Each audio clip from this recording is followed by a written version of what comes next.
Could you share a little bit about how these spiritual principles that you've been following has actually changed your life? I mean, now we're in this big awakening. I believe that a lot of people are waking up, and you've been on this path for so long. So, like, I imagine that you are manifesting pretty quick. Like, how did your life change after you started applying everything you're teaching others to do? Well, the premise here, and I don't think this is novel or too strange of an idea, but there are fundamental truths that hold our lives together and that make it possible to have our adventures in these sacred jungles of time and space and be able to kind of find things dependable, rock solid, more predictable than gravity. And those truths are few and far between. They're really benign, they're gentle, they're loving, to name a few. And there's only a few. We are all of the divine, by the divine, for the divine. We're all of God, by God, pure God. Not God of any religion I'm aware of, but just source energy, if that's easier. We are it.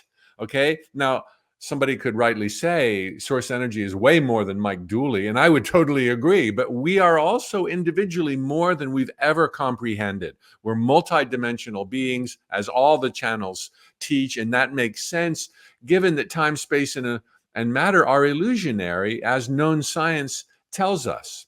So when we peel the layers of the onion looking for truth, we will find it, and lo and behold, it'll set you free. It'll light you up.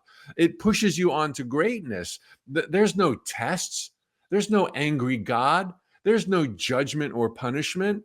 We are all here as that God that we once revered, and we can still revere, playing and exploring in this optional playground called time and space, where unfailingly our thoughts become the things and events of our lives. That's the second truth. Okay. We're all of the divine, all of us. There's no separation.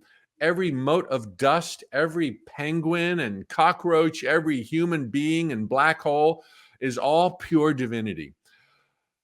Our thoughts become things. Our words are our thoughts. Our actions are our thoughts, but in the demonstration of what we're actually believing. And using these levers, we can start creating and installing beliefs that will serve us. I'm worthy. I'm good enough. I'm all powerful. I get the final word here.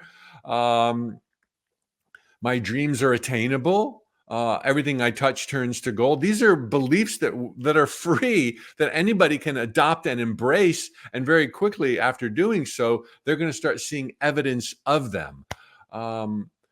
Our positive thoughts, and this is another one of those simple truths, are at least 10,000 times more powerful than any other thought. So you don't have to worry that you're going to self-sabotage because you're fearful or you're worrying. Just do your best to get back on track, remembering the truth of your ancient lineage of the divine, that your thoughts become things, and given the eternal nature of consciousness and reality of God, you can understand these hallowed jungles of time and space as just a place to go adventure. Not every God particle comes here, but we all had the choice, and we came here as if, and I mean this literally, these gigantic tidal waves of awesome, loving energy to explore the bounds of our creativity.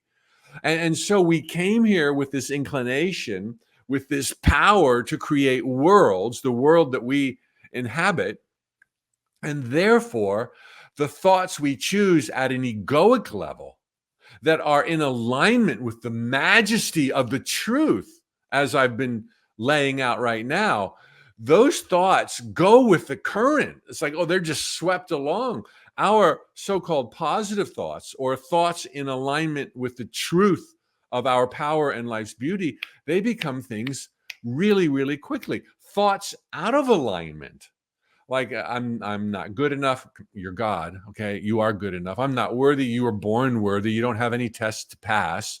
It's not easy. I'm not that kind of person. It doesn't work for me. I must be sabotaging. It's like those are all the lies. And it's hard to make lies come to pass. We can do it. That's how powerful we are. But when you understand your innate inclination, your natural born default levels are through the roof to soar in financial prosperity, friends and laughter, creative expression, fulfillment, rocking relationships, longevity, whatever you want. That's your norm. That's who you really are.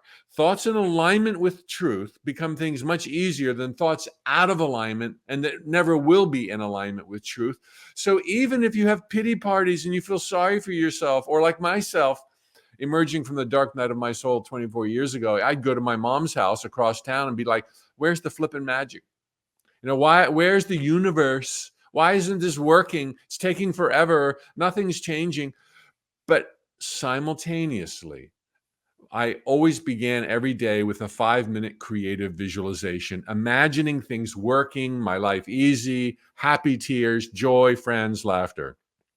I also would dabble with affirmations, these little statements you repeat to yourself, and mantras, like I am the eyes and the ears of the divine. I was born worthy. I'm pushed on to greatness every day. Everything I touch turns to gold. My life is easy. Money grows on trees. And okay, I was rooted in truth. I would visualize. I would speak it. Our words are our thoughts, even more powerful than just the 60,000 that float through here. You articulate a few empowering words to an affirmation, very, very powerful. And then, most importantly, I would act as if I was a being of light. I would act as if I was worthy. I would do a demonstration. I would buy some little treat for myself. I would go on vacation, and if I couldn't afford the 5-star hotels, which I couldn't back then, I'd stay one night in a 5-star hotel and 6 nights, in some dump along the beach or blocks away from the beach. But that one night, man, I mean, this is who I really am. And I would savor it, and I would feel great gratitude. I would demonstrate and embody the belief that this is possible, that this is happening, this is my life. And so behaving in alignment with truth and behaving in a way that implies of the inevitability of your dream coming true, and behaving with baby steps in the direction of your dream, however humble, sometimes embarrassing, circulate your resume, make some cold calls, do some networking, press the flash, ask for help.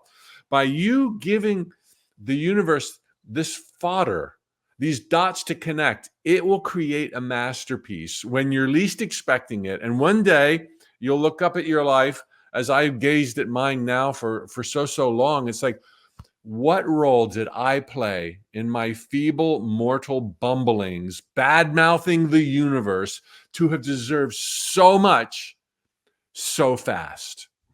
And so, summary, get rooted in the truth. It does exist. Don't be thinking everyone has their own truth. That's crap. Your power goes out the window. Everyone has their own way to truth, and every path should be honored. You pick your path, recognize the truth as identifiable. Everything plays to your greater good. Thoughts become things. You are of the divine. Love is the glue that holds the world together. And start living it. Grounded in truth, start thinking it, speaking it, behaving it, moving in the direction of your dreams, even though it seems futile, even though those baby steps don't take you but a couple of inches. When you move, the universe moves.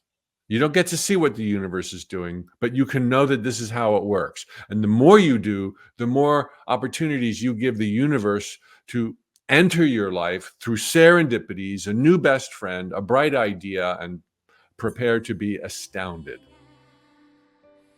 To watch the full video, click the link below, and I would love it if you would subscribe to my channel.